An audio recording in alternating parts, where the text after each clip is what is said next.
Our story today is called Breaking the Pots and Sinking the Boats. A long time ago, in ancient China, there lived a brave and determined general named Yu. He was strong like a tiger, clever like a fox, and had a voice that could scare even the loudest thunder.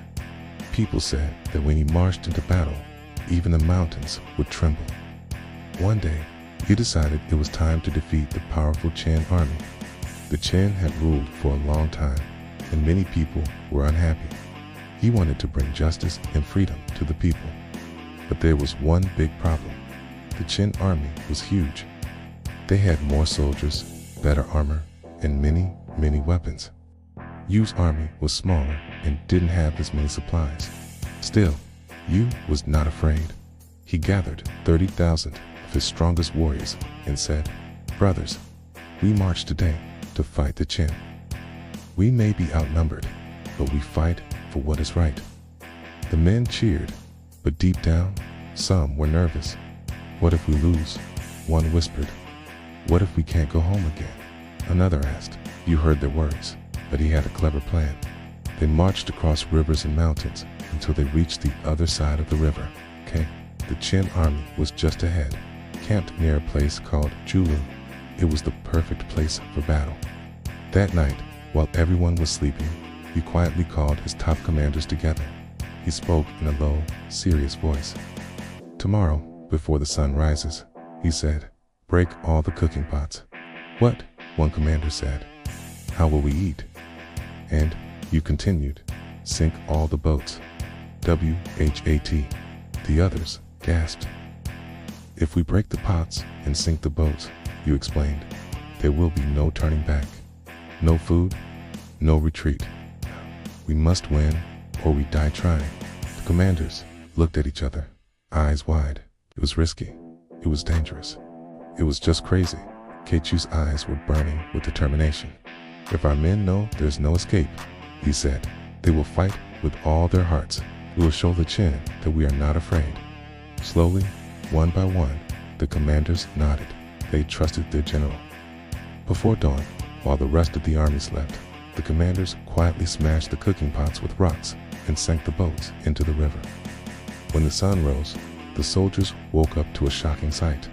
"Nu Wu, our pots, the boats, they're gone." Panic spread like wildfire. What are we going to eat? How are we going to go home? Yu stood tall before them. His voice was loud and fierce. "Soldiers, look around you. There is no way back. No food, no boats, no retreat.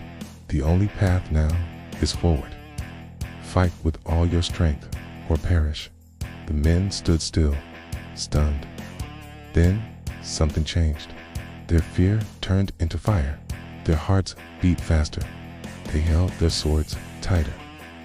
If this was their last battle, then they would make it count. That day, Yu led his army into battle like a dragon leading a storm. His men charged with thunder in their hearts and fire in their eyes. The Qin army, though larger and better equipped, was shocked by the wild bravery of Yu's soldiers. They had never seen men fight like this before. It was like every one of them had turned into Kratos from God of War. The Qin were pushed back again and again. By nightfall, Yu's army had won. They defeated a force 10 times their size. Hell, it was a miracle, spread across the land like wind through the trees. Yu has defeated the mighty Qin. People cheered. Their armies joined him. In the Qin Empire, it began to fall apart like an old, broken wall. From that day on, whenever someone wanted to show full determination, when they gave something their absolute best with no thought of retreat, they would say the phrase, "Break the pots and sink the boats." It means to go all in, to take bold action with no turning back, or to show complete determination to succeed, even if it's risky. Just like you, sometimes we need to commit fully to our goals.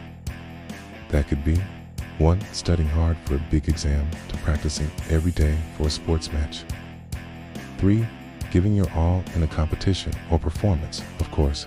In real life, we don't need to smash our cooking pots or sink our boats.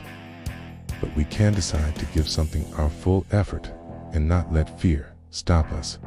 Let's imagine a modern version of this story. At Maple Middle School, there was a student named Aaron. Aaron was friendly and funny, but, well, he was always giving up too soon. The math problem was too hard. "I give up," Aaron said. If a soccer game looked tough, Aaron would comment, "Let's not even try." His classmates called him Mr. Maybe. Later, one day, Aaron's teacher, Miss Lynn, announced a big school talent show. "You should join, Aaron," said his friend Emma. Aaron shook his head. "Nah, I'm not good enough." "But you're amazing at beatboxing," Emma said. "Remember when you did it at a school picnic?" Everyone cheered. Emma smiled and told him the U story. She even said the story slowly and emphasized the importance of break the pots and sink the boats. Go all in. Aaron thought about it all night. The next morning, he walked into class and said loudly, "I'm joining the talent show." For the next 2 weeks, Aaron practiced every day. He even turned off his video games. "No retreat," he said. "No excuses."